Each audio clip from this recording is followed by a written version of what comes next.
Bom dia. Estamos começando agora a nossa quarta aula, né? E sobre os comentários sobre os 28 artigos. A ideia aqui é dessa última aula agora, né? Nós já falamos nas primeiras aqui sobre a existência de Deus, a revelação de Deus, atributos do Deus, queda do homem, né? A criação e queda do homem, consequência dessa queda, falando da salvação. E agora, nessa última aula aqui, vamos falar mais um pouco sobre o crente, né? Porque então, o que a gente tem que fazer enquanto estamos aqui vivendo o nosso relacionamento não só com Deus, mas também aqui com os homens aqui na Terra, né? E com a igreja. Aqui lembrando que são os highlights daquelas grandes luzes, né, que nos lembram do que foi falado, do que ainda vamos falar, por exemplo, da segunda vinda de Cristo mais uma vez. Vamos falar do batismo também aqui, já falamos de toda a salvação, a natureza de Deus, revelador, Deus vivo, Deus único, né? Pessoal. Então, isso aqui é sempre bom, esses highlights, para te lembrar desses assuntos, para vocês estudarem, voltar a estudar sempre, ok? Então, primeiro, o 18º artigo, né, fala da união do crente com Cristo e o poder para o serviço. Ele diz aqui, fala que Deus, né, Jesus é o corpo, é a cabeça da igreja, nós somos o corpo de Deus aqui na Terra. A igreja, quando foi criada, isso. Então, se somos membros, né, igual no corpo humano, cada membro tem uma função. Os dedos para pegar, né, para escrever, para mexer aqui no mouse, no teclado, né, os olhos para olhar, a boca para falar. E assim também conosco, Deus quer e dá para cada um de nós esse dom. Então, essa união é vital entre Cristo, né? Entre nós e Cristo. Efésios 5, 29, vamos dar uma olhada alguns versículos desse aqui, não vou ler todos, né? Simplesmente para vocês terem uma noção. Fala muito da unidade, né? Da igreja, unidade com Cristo. Efésios 5, 29 aí 30 diz assim a palavra de Deus: porque ninguém jamais odiou a própria carne, antes o alimenta e dela cuida, como também Cristo o faz com a igreja, porque somos membros do seu corpo. Então Deus, Cristo nos alimenta porque fazemos parte do corpo dele. Cristo é videira, e a importância videira é saber a videira. Nós somos os ramos que Deus nos utiliza. E os ramos só dão fruto do quê? Da videira. A videira é Deus. Então, a gente só, como nós colocamos na mão de Deus, nós vamos dar os frutos que Deus quer. Então, basta nos colocarmos na mão de Deus, que Deus nos utiliza. Não precisamos ser nenhuma pessoa excepcional, achar que tem que ser inteligente, conhecer toda a Bíblia. Não. Eis-me aqui, é isso. Senhor, estou aqui, não sei fazer nada, estou nas suas mãos, faz o que tu queres para mim. Essa é a capacidade de servir, né? E é isso que a gente tem que colocar cada vez mais na mão de Deus. Ok? E está cheio de exemplos aí dos grandes homens. A maioria dos grandes homens não tinham características nem atributos, né, vamos dizer assim, para serem super-homens. Pelo contrário. Lembramos de Moisés aqui, Moisés nem sabia falar direito, dizem que ele era gago, né? E ele liderou o povo, né, saiu do povo do Egito. Né? Pode isso, falando com o faraó, né? Milhares de pessoas, né? E assim por diante. Ok? Então, essa da união do crente com Cristo é esse o poder para o serviço colocar na mão de Deus nos utilizar. Ainda como corpo, fomos escolhidos por Deus para ajudar na obra, que a igreja de Cristo é uma só, seja aqui na terra como no céu. Efésios 3, 15, 14, ele fala isso. A igreja é um corpo, ok? Um verdadeiro crente só existe se for batizado pelo Espírito. O Espírito Santo é verdadeiro. Então vamos ver sobre o batismo aqui, que é um rito. Vamos falar sobre rito hoje aqui. Mas o mais importante aqui é o Espírito verdadeiro. Romanos 8. Vamos dar uma olhada em Romanos 8, 9. Romanos 8, que 9 diz o seguinte: vós, porém, não estáis na carne, mas no Espírito, se de fato o Espírito de Deus habita em vós. E se alguém não tem o Espírito de Cristo, esse tal não é dele. Temos que ter o Espírito de Deus, para aceitar Jesus como seu Salvador, para ter esse Espírito, o Espírito Santo dentro de nós. Deveres do crente, né? Mateus, vamos ver na Mateus 18, 20. Aí tem alguns highlights que eu coloquei de deveres do crente, orar, né? Louvar, estudar a palavra, celebrar, né? Promover o bem. Mateus 18. Mateus 18, 20. 18, 20. Diz assim a palavra de Deus: porque onde estiverem 2 ou 3 reunidos em meu nome, ali estou no meio deles. Então, qualquer reunião, eu inicio. 2 ou 3 pessoas, inclusive aqui, virtualmente. Né? Okay? É obrigação dos membros de uma igreja procurar o auxílio do Espírito Santo em todo o seu espaço. A pessoa de Deus, do Espírito Santo, nos auxiliando. É Deus que cria a igreja. E é o Espírito Santo que nos usa. Ok? Não queira fazer da sua cabeça, nem seguir aqueles que não seguem a palavra de Deus. Cuidado com as igrejas. A obediência dos crentes, a graça é que salva, mediante a fé. Isso é importante, muita gente acha, né, que a fé pode ser comprada. Tem igrejas hoje em dia que diz isso, dê uma coisinha que você vai receber a salvação, que Deus vai te dar isso, vai te dar aquilo. E a Bíblia não fala riquezas terrenas, fala riquezas eternas, naquele que coloca diante de Deus, faz a vontade de Deus. Efésios 2, 8 diz assim, 8 e 9. Porque pela graça sois salvos mediante a fé. E isso não vem de vós, é dom de Deus, não de obras, para que ninguém se glorifique. Então veja bem que isso aqui não é obra, nem a gente compra, assim, vamos dizer aqui, é de graça de Deus, mediante a fé, porque temos fé. E isso não vem de vós, é de dom de Deus, não de obras para que ninguém se glorifique, ok? A obediência aos mandamentos de Deus não deve ser encarada como fardo. Quando colocamos na mão de Deus, no contrário, nada é fardo. A obediência é uma resposta de Deus à graça. A obediência é uma resposta à graça de Deus. A fé sem obra é morta e nós, os cristãos, somos chamados para boas obras. Okay?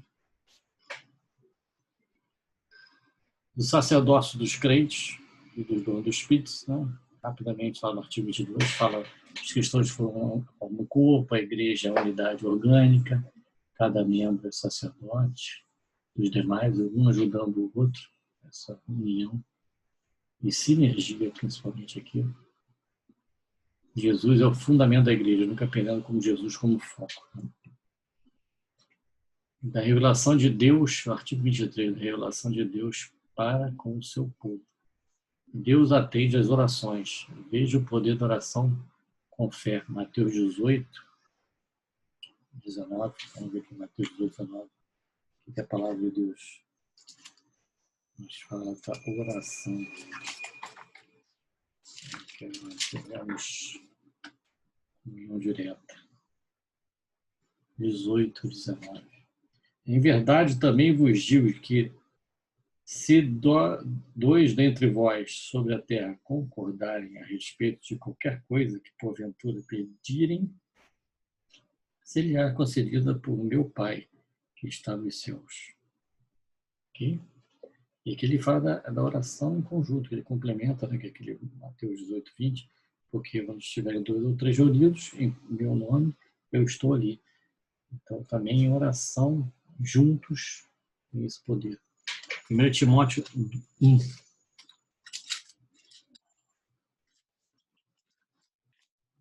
Gente, Timóteo, depois escapa aqui, ó. 2.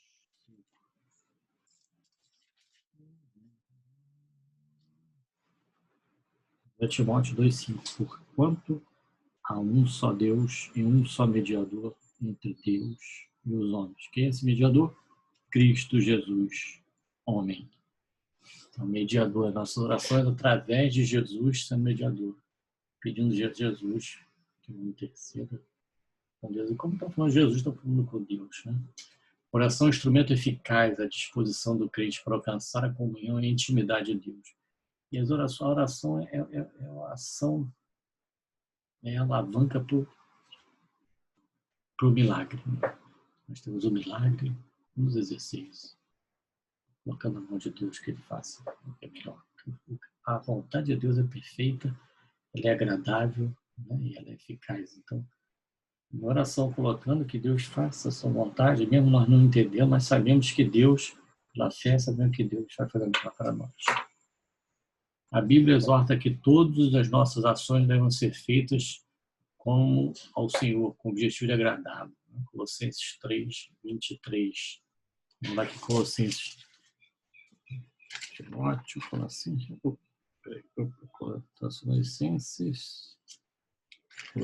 Filipenses, Colossenses 3, Colossenses 3, 23 e 24. 3, 23 e 24. Tudo quanto fizerdes, fazei de todo o coração, como para o Senhor, e não para os homens, ciente de que recebereis do Senhor a recompensa da herança. A Cristo, o Senhor é que está servindo. Pois aquele que faz injustiça receberá em troco injustiça feita. E nisso não há acepção de pessoas. Amém. 24, que é o artigo 24 da lei cerimonial e dos ritos cristãos. É importante saber agora, falar um pouquinho do que acontece aqui na Terra, o que são os ritos, né? A Bíblia, praticamente, o que são ritos, né? Ritos, na verdade, são cerimônias, cultos, né? São, o dicionário, né, diz que também rito são normas, padrões, práticas, também práticas religiosas, né? Religiões, né? Rituais, rotinas, isso é rito, né? Então, qual é o rito, né?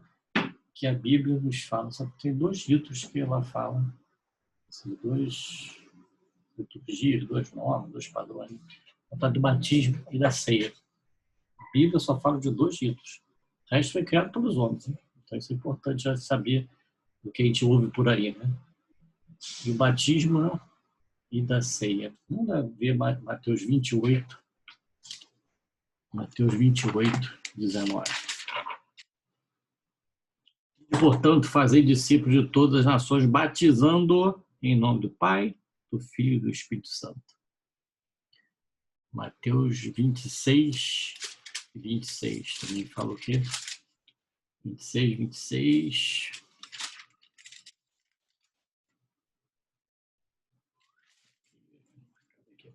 Da ceia, aqui que fala da ceia agora.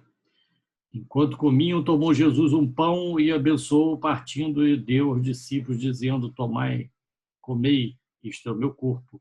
A seguir, tomou um cálice e, tendo dado graça, deu aos discípulos, dizendo: bebei dele todos, porque isso é o meu sangue, e o sangue da nova aliança derramado em favor de muitos para a remissão dos pecados. E digo-vos que desta hora em diante não bebereis deste fruto da videira, até aquele dia em que hei de beber novo convosco no reino de meu Pai. E tendo cantado um hino, saíram para o Monte das Oliveiras. Essa é a ceia, e por isso que a ceia, né, que a gente fala aqui, acho que fala aqui do 26, a gente vai falar agora no 26 da frente, o batismo 25, a ceia do 26, artigo 26. Então, a gente vai ver se são 2 livros só que tem aqui na Bíblia sobre o que temos que seguir. No Antigo Testamento tinha vários ritos. Na verdade, os judeus tinham vários ritos, várias rotinas, várias práticas, né? Agora Deus se revelou e nos propiciou a redenção através de Cristo, que facilitou o nosso caminho.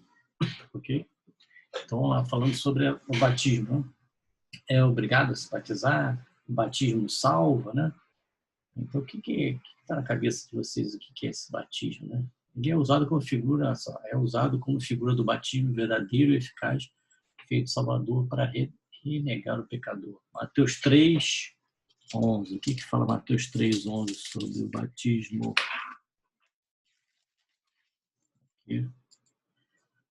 Eu vos batizo com água para arrependimento, mas aquele que vem depois de mim é mais poderoso do que eu, cujas sandálias não sou digno de levar. Ele vos batizará com o Espírito Santo e com fogo. Então, esse Espírito Santo, o batismo do Espírito Santo é o mais importante. O resto é água, é simplesmente um rito, como é o nome. Mas esse rito tem que ser feito, o batismo na igreja, quando é feito, né? De efetivo esse rito, a gente tem que lembrar que é pelo Espírito Santo, não pela água. Tem umas igrejas que é só aguinha na cabeça, como a nossa. Outros tem que mergulhar na piscina, outros é rio. A forma, nem o local não é importante. O importante é seu coração estar diretamente ligado com o Espírito Santo. 1 Coríntios 1:12, 13, vamos ver aqui. Pois, o que diz aqui? Pois em um só Espírito todos nós fomos batizados, em um corpo, quer judeus, quer gregos, quer escravos, quer livres. E a todos nós foi dado de beber em um só Espírito. Então, pois em um só Espírito todos fomos batizados pelo Espírito Santo. O batismo como rito, né? O verdadeiro batismo com água, a vida eterna, né? João 3, né? Evangelho de João 3:5. Outra vez falando sobre 3:5 aqui. Opa.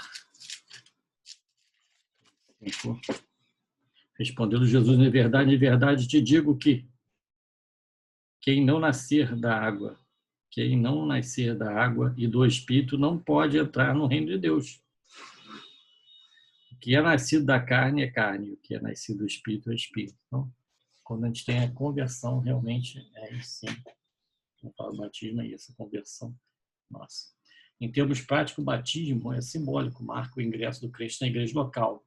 Submete-se que ao ser batizado com água, substende-se batizado com água, ele já tenha passado pela experiência de receber o batismo do Espírito Santo. Exatamente, a conversão, a aceitação de Jesus vem antes do batismo. Da mesma forma como os apóstolos pregavam a palavra, as pessoas aceitaram a palavra. Então, o batismo é simplesmente um rito que é feito na igreja para aqueles que são salvos, ok? Para virar membros. A partir desse momento, vira membro da igreja. E a ceia, né? Na verdade, o que já lemos lá em 1 Coríntios, né? Então, nas igrejas em geral, quem é batizado, né? Lembra, né? O batismo simplesmente ele representa, mostrando que Deus, através do seu Filho Jesus, nos deu Jesus para salvar-nos. O seu corpo, representado pelo pão, e o sangue, representado pelo vinho, que entregue por nós. Né? Então, participar do pão e do vinho representa um fato que a alma recebeu o seu Salvador. O crente faz isso em memória do Senhor, mas é sua obrigação examinar-se primeiro, fielmente. Como diz aqui, 1 Coríntios 1:11. Vamos lá de novo, lá em Coríntios 1:11, 28, 29. Examine-se, pois, o homem a si mesmo, e assim coma do pão e beba do cálice. Pois quem come e bebe sem discernir o corpo, come e bebe para si juízo. Então a gente entende, no ato da ceia terrena aqui, daqueles que são batizados, né, são salvos, examinar-se, ou seja, colocar-se na mão de Deus, entender que o grande fato do sacrifício de Jesus veio para nos abrir porta para a salvação eterna. E diz aqui que o pão significa a memória do corpo de Cristo entregue a nós. O sangue significa o sangue do Cordeiro dado por nós, o sacrifício de nós. Na verdade, o sangue não é que o vinho, né? O vinho significa o sangue do Cordeiro dado por nós, o sacrifício de nós. Examine-se a si mesmo significa que você sabe que tem um pecado antes, que somos pecadores, e antes pedir alguma coisa que esteja incomodando a gente. Ainda agora sobre a segunda vinda de Jesus. Estão entendendo os ritos, dois ritos que temos, principalmente nas igrejas, né? E nosso Salvador voltará como homem. Nosso Senhor voltará como homem. Atos 1:11. Vamos ver aqui.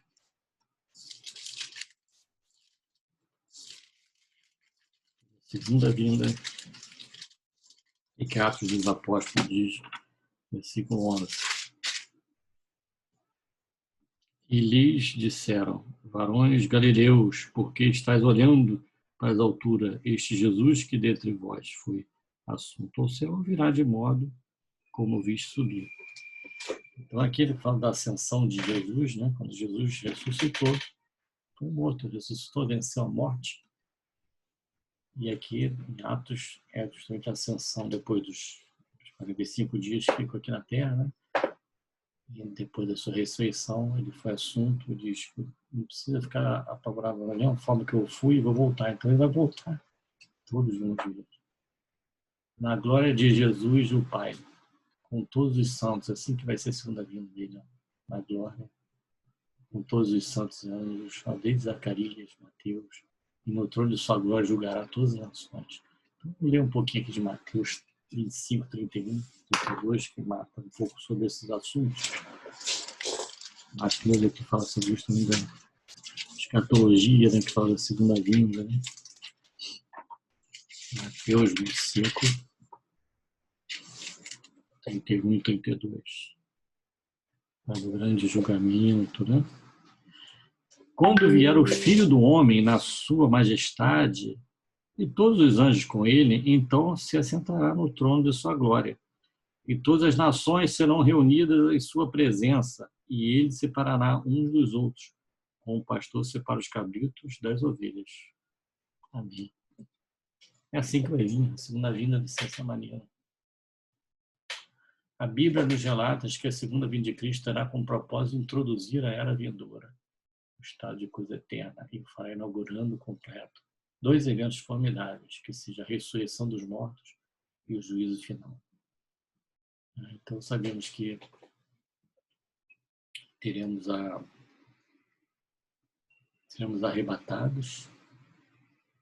Depois sabemos que Jesus volta, segunda vinda. Essa vinda deles com a ressurreição dos mortos, antes, né? Voltará com a ressurreição dos mortos. E depois o grande juízo. E a ressurreição para a vida eterna e para a condenação após o julgamento, e a vida eterna e o retorno, né? Ao Éden, né? Ao Éden, novo Éden com Deus, onde nossa mente não consegue entender a magnitude, né, das coisas que virão, das coisas boas. Não adianta nem a gente querer saber as coisas lindas que Deus tem mandado para nós, que nossos olhos, nossas mentes não entendem. Os mortos ressuscitarão primeiro ao ouvir a palavra de Cristo. Os crentes que nesse tempo estiverem vivos serão mudados, estão no novo corpo, nova alma. Nova alma, novo corpo, né? E todos serão arrebatados. Estarão para sempre com o Senhor. 1 Tessalonicenses 1.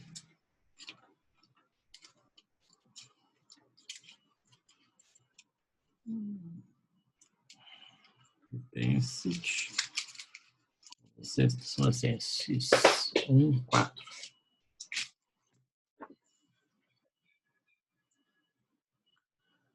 Depois, da situação dos mortos em Cristo e a vinda do Senhor, né? Essa parte toda aqui que é interessante. 1 Tessalonicenses 4, de 13 a 17. Não queremos, porém, irmãos, que sejais ignorantes com respeito aos que dormem, para não vos entristecerdes, como os demais que não têm esperança. Porque que morreu não tem, a gente sofre, claro, mas saber que diz aqui que Não sejamos ignorantes, vamos estar com eles também.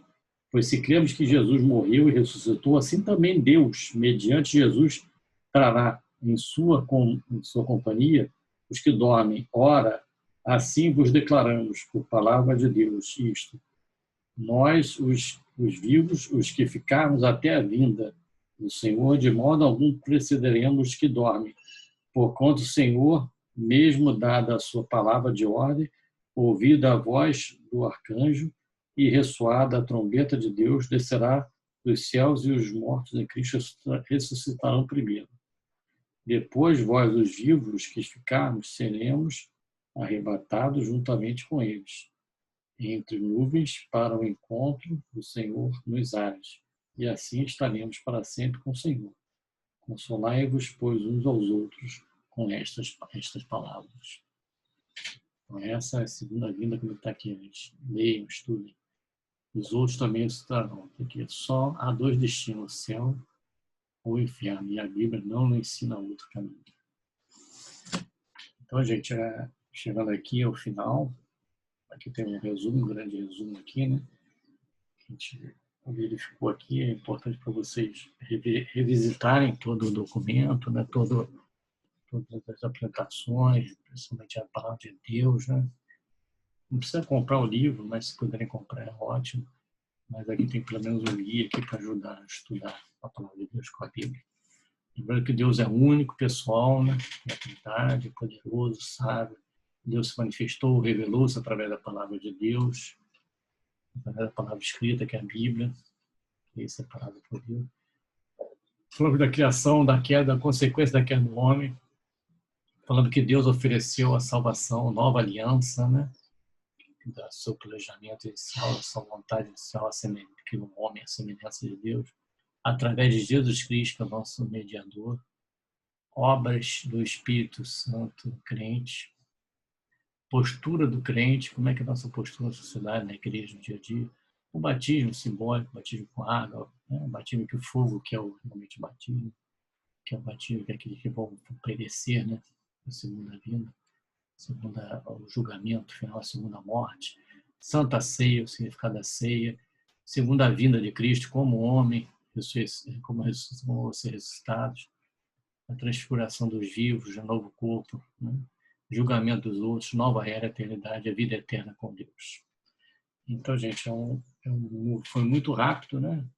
A ideia era essa, dar um overview para todos, porque se fosse estudar cada um desses artigos, seria cada artigo vários dias de pregação e estudo, mas é o nosso dia a dia, que vocês possam estar conscientes de que tem que estudar, que a palavra de Deus está aqui, a Bíblia, a revelação que Deus nos deu escrita, que nos deu escrita, orientada por Ele, é que nos dá força para entender e podermos seguir em frente. Muito obrigado por todos, espero que essas dicas, os pontos, né, os highlights que eu falo aqui, que falei para você, possa te enriquecer, ok? Muito obrigado, mais uma vez agradeço por tudo. E em nome de Jesus, só tenho a agradecer que o Espírito Santo faça milagre na sua vida, ok? Amém. Obrigado. Obrigado, gente. Um abraço.